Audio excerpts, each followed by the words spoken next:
The class of 2014, they've survived the intense group projects, the all-night studying sessions, and the grueling internships. And now the job search is on for millions of new college grads. Unfortunately for them, the economic outlook in the U.S. is a lot rosier than when they started school. Hiring is on the rise, and so are salaries. Still, challenges remain. Studies show that almost 20% of those job seekers end up taking low-paying positions that they're overqualified for. And sometimes the jobs are outside their fields of study. But there is one group whose degrees practically shield them from that fate.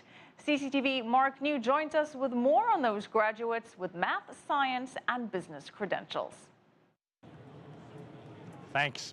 I'm here at one of the world's most esteemed universities. By several accounts, Stanford University has the top engineering and business schools in the U.S. It's not uncommon for savvy students to head into a job fair in between classes and come out with several lucrative offers in hand. In some cases, they can make as much as $120,000 a year. But this demand for engineering and business graduates isn't limited to the U.S.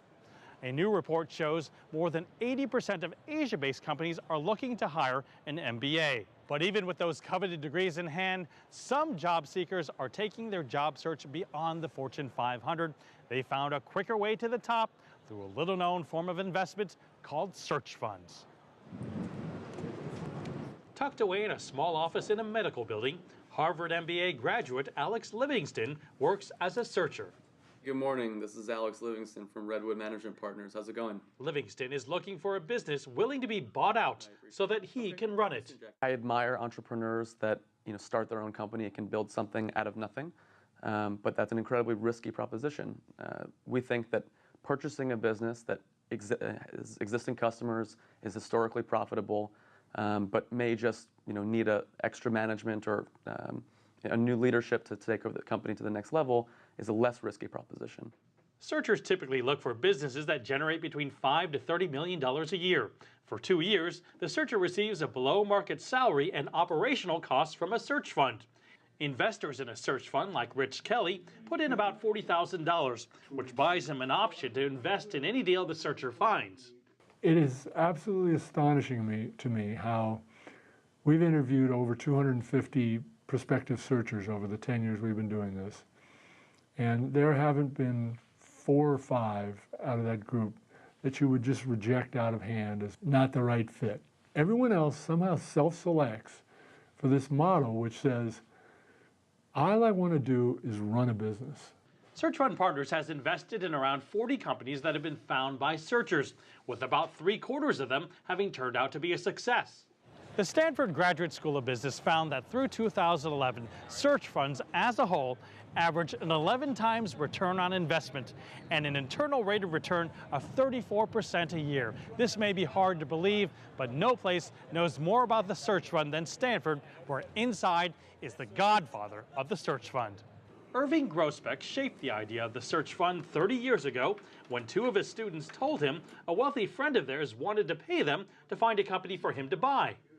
Since that time, Grousbeck says there's been between 200 to 300 search funds, with the majority run by recent business school graduates. Search funders out trying to find such a company often find that they're the only bidder or buyer for such a company. You have smart young managers who are inexperienced in running a company, but there's momentum because the company is already making profits. Livingston says in his first year of searching, he's twice come close to finding a company to buy, but the deals eventually fell through. But he's optimistic that the right company is still out there. He's just got to keep searching. Now here's a breakdown of a typical search fund. Each investor puts in $40,000. The searcher tries to raise that amount from about 15 different investors for a total of $600,000 to fund that 2-year search. Most searchers are looking for traditional businesses like technology services or healthcare, companies that are too small for private equity firms to pick up. The holy grail of search fund successes is the company Assurion, which started out as a tow truck company and leveraged its contacts to become a billion-dollar technology insurance company. Still, not that many people have heard of the search fund model, and the godfather of the search fund, Irv Grousbeck, says there has always been doubters. people kept saying to us, well, why would an investor invest in somebody with no experience, give them money to go look for a company? Investors don't think that way. Investors say, bring me a company opportunity and I'll consider whether or not to invest in it. But this was totally different. This was a step earlier than that, which was give me money to go find the right kind of company. And eventually that caught on. The idea caught on. And the idea had two major question marks around it, or ways in which the concept, if you want to call it that, the search fund concept, conflicted with givens. One, people with no experience can run a company. And two, it's okay to give people with no experience some money to find a good company. Groesbeck tells search fund company CEOs to think of themselves as a horse jockey.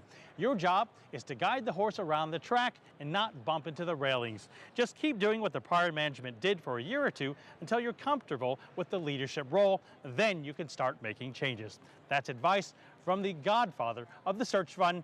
Now back to you in the studio.